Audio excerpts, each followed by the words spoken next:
नमस्कार विद्यार्थी मित्रांनो, सोनिया स्मार्ट नोट्स या माझ्या यूट्यूब चॅनलमध्ये आपले स्वागत आहे। आज आपण पाहणार आहोत CTET एक्झाम पेपर 1चा अभ्यास पॅटर्न म्हणजेच केंद्रीय शिक्षक पात्रता परीक्षा पेपर 1 साठीचा अभ्यास स्वरूप। तर पहिले सुरुवात करूया।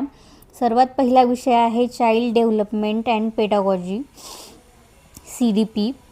याला एकूण प्रश्न असतात 30 आणि गुण असतात 30। दुसरा विषय आहे भाषा 1, यामध्ये प्रश्न असतात 30 आणि गुण असतात 30। तिसरा विषय आहे गणित म्हणजे मॅथमॅटिक्स, यामध्येही प्रश्न असतात 30 आणि गुण असतात 30।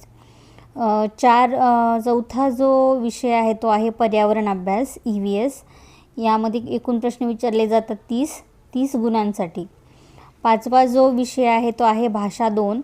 भाषा 2 हा आपण जो विषय निवडला असेल तो पेपरमध्ये आपल्याला प्रोव्हाइड करण्यात येतो।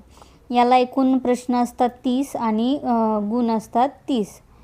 तर असे हे एकूण 5 विषय आहेत। 5 विषय एकूण 150 मार्कांसाठी असतात आणि याला गुणसुद्धा किती असतात 150।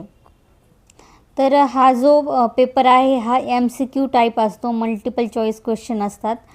एक प्रश्न असतो आणि त्या पुढे 4 पर्याय दिलेले असतात। त्या 4 पैकी एक आपल्याला OMR शीटमध्ये जे बरोबर उत्तर असेल त्याला सर्कल करायचं असतं। तर अशा प्रकारे या परीक्षेचं स्वरूप असतं आणि या परीक्षेला एकूण वेळ किती असतो 150 मिनिटे म्हणजेच 2 तास 30 मिनिट याला टाईम असतो। तर अशा प्रकारे हा जो पेपर आहे हा पेपर जो असतो याला निगेटिव्ह मार्किंग नसते, त्याच्यामुळे आपण सर्व 150चे 150 प्रश्न सोडवूनच यायचे आहे। एकही प्रश्न गोल न करता ठेवायचा नाही आहे, तसं सबमिट करायचं नाही आहे। सर्व प्रश्न गोल आन्सर झाले पाहिजेत हे लक्षात ठेवायचे। तर आज आपण पाहिलं की केंद्रीय शिक्षक पात्रता परीक्षा पेपर 1 साठीचा अभ्यास पॅटर्न। मी पेपर 1 साठीच तुम्हाला नोट्स देणार आहे। माझ्या पद्धतीने मी तुम्हाला विषय शिकवणार आहे, कारण मी पेपर 1 हा क्वालिफाय केलेला आहे। त्यासाठी पेपर 1 साठीचाच तुम्हाला पुढील व्हिडिओजमध्ये माहिती मिळेल।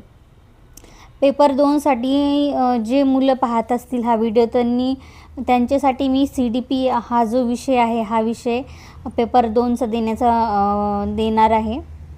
बाकी जे विषय असतील पेपर 2 साठीचे ते नाही, फक्त पेपर 1 हा माझा महत्त्वाचा टॉपिक आहे। तर आजचा हा माझा व्हिडिओ तुम्हाला आवडला असेल तर नक्की माझ्या चॅनलला लाईक करा, सबस्क्राईब करा आणि हा व्हिडिओ तुमच्या फ्रेंड्सना शेअर करा। धन्यवाद।